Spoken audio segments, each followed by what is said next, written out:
Bienvenue à tous dans l'Africa Newsroom, votre émission quotidienne de décryptage de l'actualité africaine en direct. Dernier volet ce vendredi de notre semaine spéciale Union africaine avec un dossier consacré à la réintégration du Maroc. Quelles implications politiques et institutionnelles? Eh bien, nous en parlerons. Au programme également, la modification du code électoral cristallise le débat politique au Sénégal. Un recours d'annulation en justice est d'ailleurs annoncé par certains partis politiques. Et puis, c'est une nouvelle étape dans le processus de réconciliation nationale au Togo. Pendant une semaine, des cérémonies de purification sont organisées à travers le pays. Avec nous sur ce plateau pour en parler, un invité, M. Adam Azeissi. Bonsoir. Bonsoir. Vous êtes consultant bancaire. Merci d'avoir accepté notre invitation. Merci pour votre invitation. Avec nous également M. Jean-Marie Talley. Bonsoir. Bonsoir, Graziella. Vous êtes délégué du GICAM en France et directeur de la Fiduciaire. Merci d'être avec nous sur ce plateau. Merci. Et sans oublier notre éditorialiste Jean-Marie Bitomo. Bonsoir Jean-Marie. Bonsoir Graziella et bonsoir à tous nos téléspectateurs et téléspectatrices. Tout de suite, c'est l'info du jour.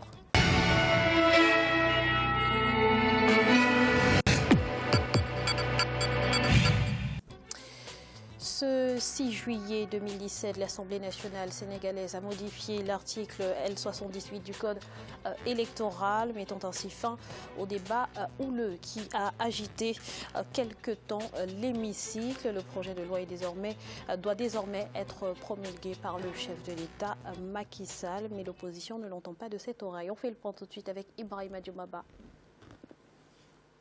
Il aura fallu plus de 6 heures de débat et d'arguments pour arriver à la modification de la loi électorale par l'Assemblée nationale du Sénégal. Fort de sa majorité parlementaire, le parti au pouvoir et ses alliés ont vu leur réforme adoptée jeudi 6 juillet 2017. La modification de l'article L78 du Code électoral ne fait tout de même pas l'unanimité selon certains observateurs. Pour prendre effet, le projet de loi adopté doit être promulgué par le président Macky Sall. Son rôle, c'est de superviser des élections. Son rôle, c'est de contrôler l'organisation matérielle des élections. Mais la Sénat ne peut pas convoquer l'opposition et la société civile autour d'un débat pour modifier le code électoral. Déjà, cette proposition de la Sénat, il n'y a pas de majorité, elle est fausse, elle est erronée. Ce n'est pas la majorité des acteurs politiques, c'est la majorité des listes en compétition. Pour les élections législatives du 30 juillet 2017, l'électeur sénégalais est désormais autorisé à choisir 5 bulletins au lieu de 47 pour aller voter. Aux yeux de l'opposition, cette modification de la loi électorale est une violation du protocole de la CEDEAO sur la démocratie et la bonne gouvernance. Un recours d'annulation en justice est d'ailleurs annoncé par certains partis politiques. L'important, c'est que les élections vont se tenir et que l'État et la Sénat ont quand même la responsabilité d'organiser ces élections et de les organiser dans les meilleures conditions. Nous partons aussi sur le fait que nous sommes confrontés par rapport à une situation qui ne pouvait être envisageable ou prévue 6 mois en avant, notamment ce pléthore de listes dont nous faisons face. Plusieurs organisations de la société civile avaient dénoncé la pléthore des listes aux élections législatives. La loi électorale a été modifiée sur proposition de la Commission électorale nationale autonome. L'opposition avait appelé à manifester devant l'Assemblée nationale pour empêcher les députés d'adopter cette réforme. La campagne électorale s'ouvrira dimanche 9 juillet. Alors Jean-Marie, avec ce nouveau code électoral qui vient d'être adopté au Sénégal, qu'est-ce qui change concrètement et pourquoi est-ce que cette mesure divise autant? Quels sont les points d'achoppement? Les points d'achoppement, c'est-à-dire, vous savez que l'opposition au Sénégal a toujours été pratiquement contre. Vous voyez, il y a des précédents là-dessus, des précédents griefs. Nous savons très bien que le candidat qui sera le principal rival du président Macky Sall, bon, c'est quelqu'un qui a eu des démêlés sur la scène politique et dont vous avez des griefs qui se sont accumulés. Donc ce qui fait qu'aujourd'hui, systématiquement, l'opposition se sent flouée, si vous voulez, sur la démarche, sur la scène politique sénégalaise. Tout simplement pourquoi? Parce que dès l'instant que vous avez une personnalité qui a été supposée être le principal opposant du président de la République à l'heure actuelle, que dit l'opposition? L'opposition, c'est-à-dire prend toutes les démarches qui vont être mises en place comme étant des tentatives pour pouvoir museler l'opposition en tant que telle, parce que ce n'est pas quelque chose qui date d'aujourd'hui. C'est-à-dire ça, pour moi, ce n'est qu'un exutoire, tout simplement. Pourquoi? Parce qu'en amont, vous avez déjà eu, le principal comment dirais, concurrent du président sénégalais, qui était maire, comment dirais, d'une grande ville, si vous voulez, au Sénégal, qui avait été arrêté pendant un moment. Bon, il y a eu des tractations qui ont fait en sorte qu'il a été libéré. Donc, ce qui fait qu'aujourd'hui, l'opposition a une position qui est complètement contraire, si vous voulez, à tout ce qui peut être émis par le gouvernement actuel. Donc, ce qui fait que là, nous allons dans une situation qu'il va falloir éclaircir le plus rapidement possible afin de permettre aux élections de se dérouler dans les temps, puisque le Sénégal nous a habitués, si vous voulez, à cette latitude-là de pouvoir respecter les délais qui ont été mis en place. Donc, de mon point de vue, il me semble tout simplement que c'est de la politique politicienne. Mais maintenant, si c'est un projet de loi qui a été discuté, si vous voulez, dans l'enceinte de l'Assemblée nationale, il convient maintenant que l'opposition apporte les amendements nécessaires pour pouvoir rendre, c'est-à-dire ces scrutins à venir là, opérationnels. Alors, concrètement, ce nouveau code électoral prévoit que l'électeur sénégalais est désormais autorisé à choisir 5 bulletins au lieu donc des 47 pour aller voter. En quoi est-ce que c'est une violation, M. Azeïssi, du protocole de la CEDEAO, comme le dit l'opposition? Alors, cette réforme du code électoral au Sénégal pose deux enjeux. D'une part, elle est contraire aux principes auxquels sont engagés les pays membres de la CEDEAO, dont le Sénégal, qui insistent sur le fait qu'aucune modification du code électoral ne doit être réalisée dans les 6 mois précédant une élection. Et on rappelle que là, les élections législatives se dérouleront le 30 juillet. Donc ça, c'est la réalité constitutionnelle.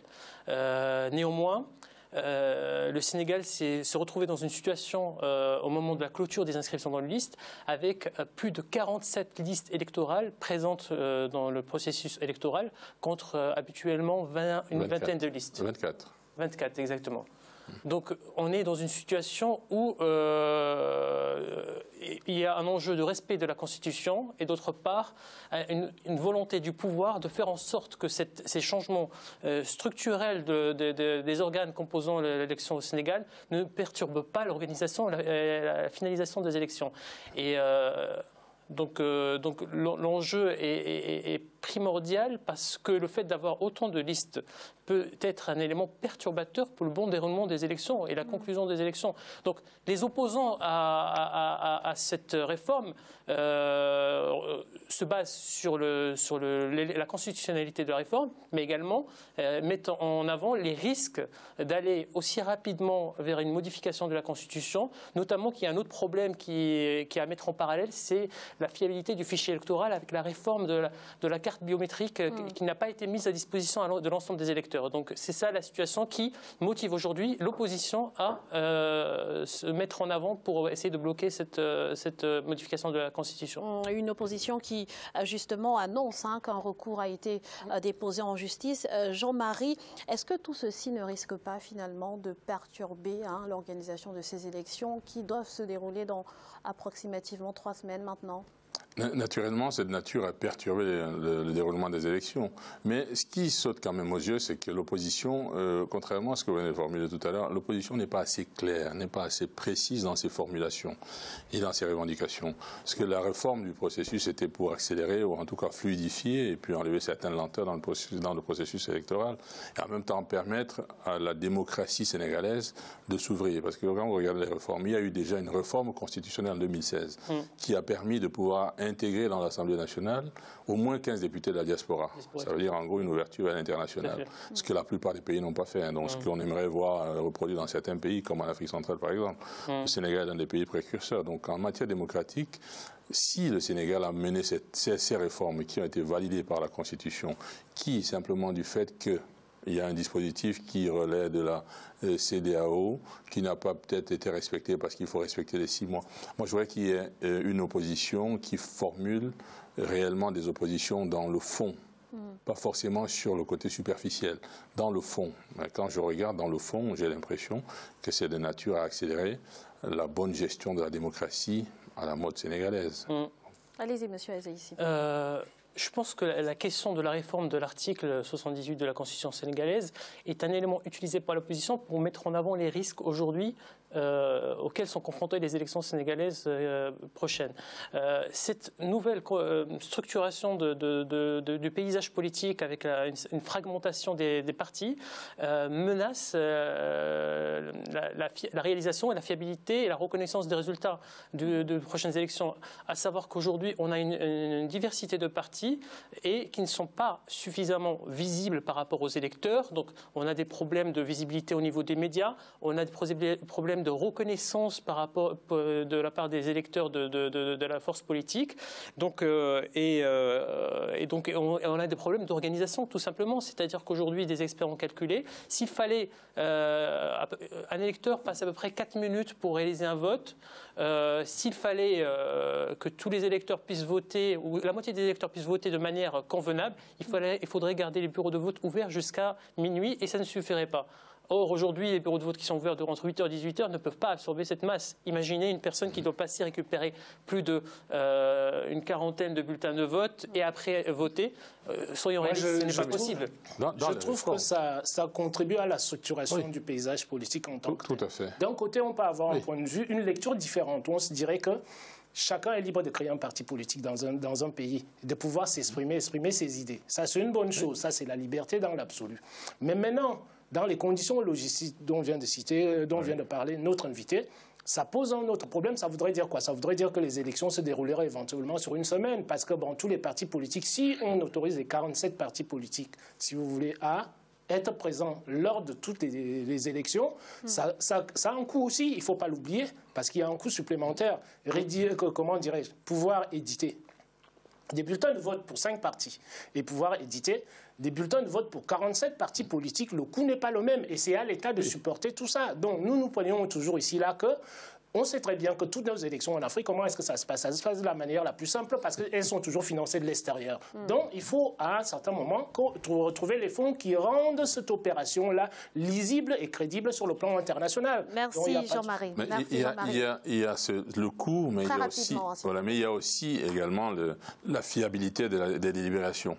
Donc si ça doit attendre très longtemps avant qu'on puisse ouvrir et comptabiliser, ça peut poser un souci.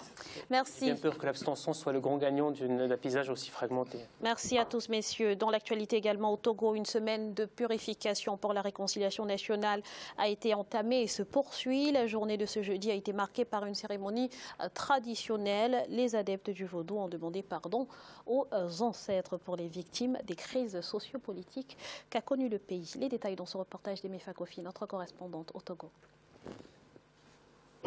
Cérémonie traditionnelle de purification du Togo sur la berge de la lagune de Bé, une lagune qui a été le théâtre de plusieurs tueries.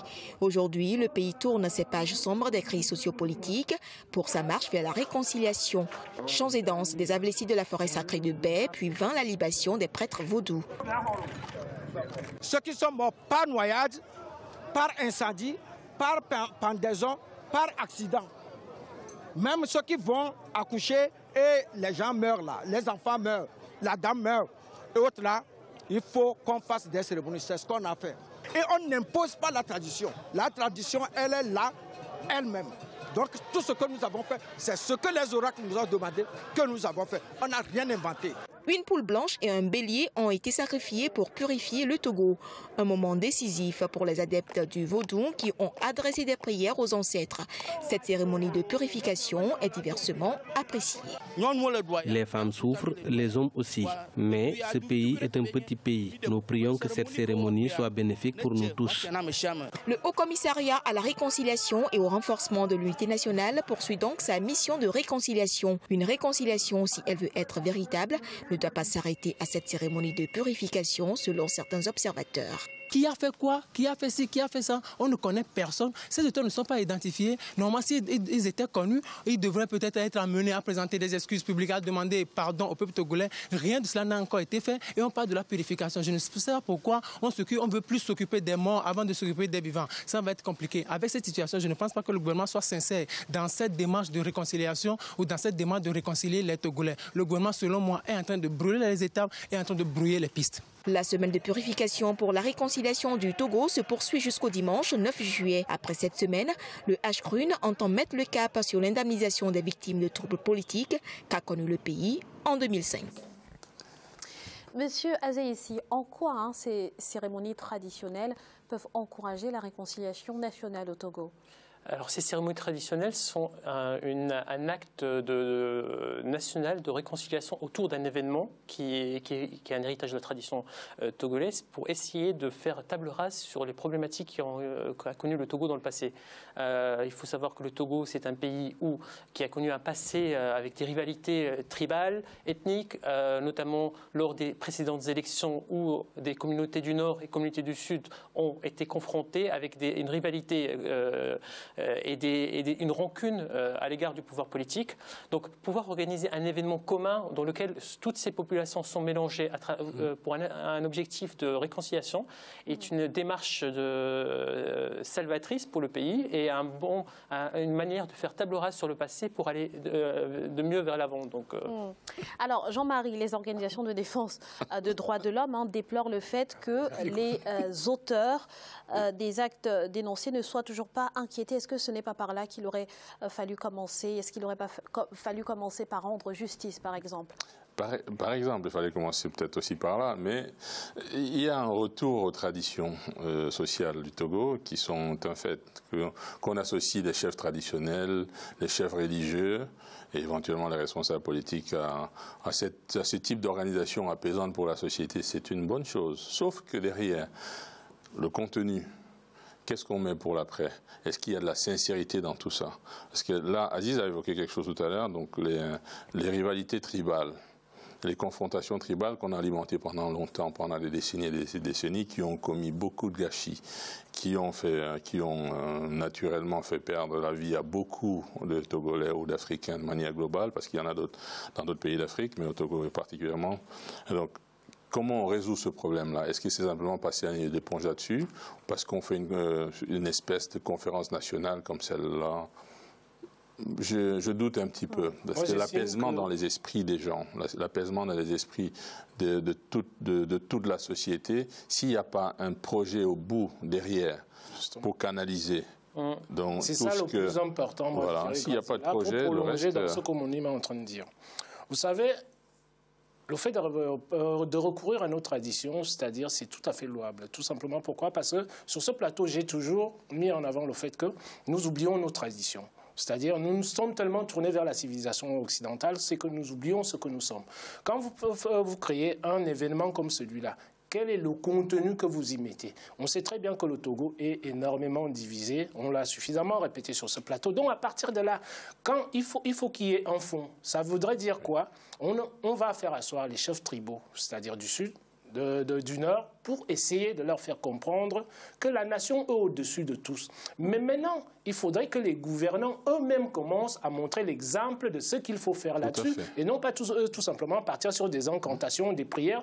Ce ne sont pas les incantations et les prières qui vont régler ces problèmes-là. Ces problèmes-là sont réglés par quoi? Par les politiques économiques qui sont posées pour pouvoir satisfaire la population en tant que telle. Faute de ça, c'est-à-dire ça reste des incantations, ça peut porter à rigoler quelque part.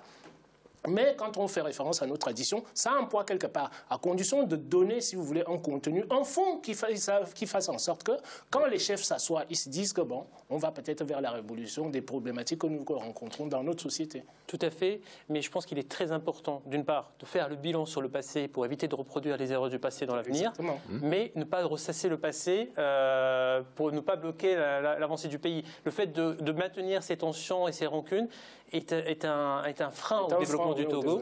Donc, aussi injuste que cela puisse paraître pour certains qui réclament justice, il est peut-être parfois nécessaire de faire table rase sur le passé et de regarder plus dans l'avenir et créer un avenir commun pour les Togolais. Sauf que pour faire table rase sur le passé, il faut avoir réglé le problème. Il ne faut pas le couvrir tout simplement. Tout à fait. Parce que quand vous avez les chefs, en fait, les tribus qui sont opposés pendant très longtemps et que le gouvernement est au-dessus, l'État est au-dessus.